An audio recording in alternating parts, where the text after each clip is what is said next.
Hey guys. Yes, just think about these things.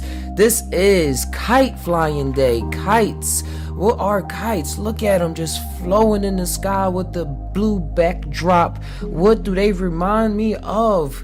Entities. Things I cannot explain, just floating and fluttering in the sky with a life of their own. Puppets in the sky is what I call them. I've been tying about this video, puppets in the sky, and that really has me tying on a lot, because usually when you think about puppets, is things being down and the controller being up. But what if the controller is really down and then we're really looking up and everything is in reverse? guys. But kites, they were invented by by these two Chinese philosophers. They don't know which one really, but Mao Zi and Lu Ban. And the fact that philosophers created the kites is tremendously important to me, because it reminds me of something brought back from another world. And you know, philosophy nowadays has this whole new connotation to it, but back then the philosophers were the ones that were taking these journeys into hyperspace, taking these journeys into the mind and going out and being able to correlate then back things to this society in the form of just little sayings and hints and things there, what they call philosophizing. So for them to bring kites back is really amazing. It's really like the wind is taking it, just so gentle and everything. I never flew a kite this high before. I never got a kite to work, period, until this that you see now. So this was very amazing. And kites have spread all over the world, and every culture that it touches, they're using for celebration purposes. Like, look at this, what does that remind you of? Just floating. Wow, it reminds me like a spirit or something to me, just using terms, 3D language, but spirits. But just fluttering around.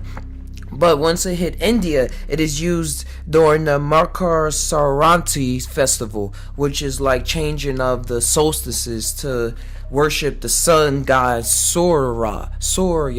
And that's the time when attention is brought to the family, and they say to cattle, and to just knowing what's good, being sure of things here, think of yourself and family, and bringing things together. And they fly millions and millions of kites is the point. They fly millions of kites on that day in order to worship the sun god.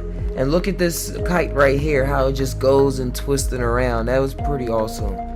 Well, everybody is just coming together, picnicking in nature, down controlling these puppets in the sky.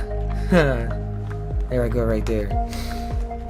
But this was just all very interesting to experience. It was a very interesting experience, and just feeling the power of this bird. Like, this was the kite that I was flying, and it was just going all out towards the sun.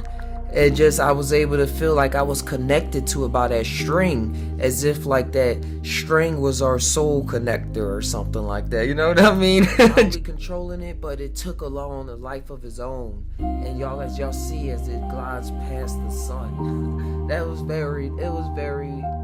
cool, guys. It was cool. Like I said, it was the first time I ever was able to fly a kite and actually get it off the ground, like how you see in the movies.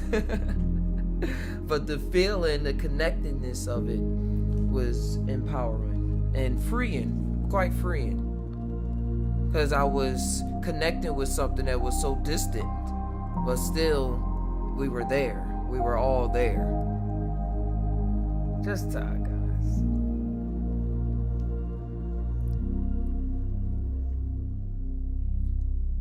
And everybody, they had their ships, and it was an octopus. Y'all gonna run across an octopus.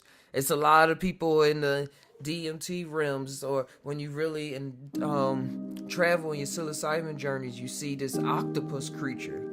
And for them to have a kite that was an octopus, and for me to witness that, it was really bringing to my attention of like, yes, that is a symbol. That is a symbol. No such thing as coincidences. Synchronicities, things manifested in the mind, and the mind is the actual place that we go to.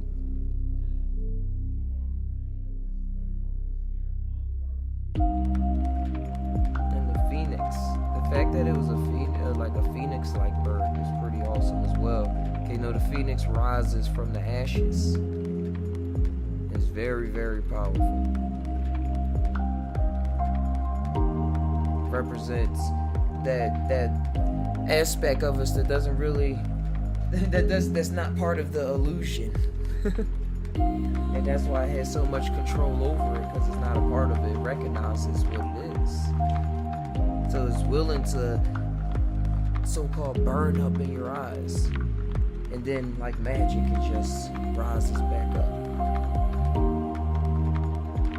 But the story continues. The story goes on, guys.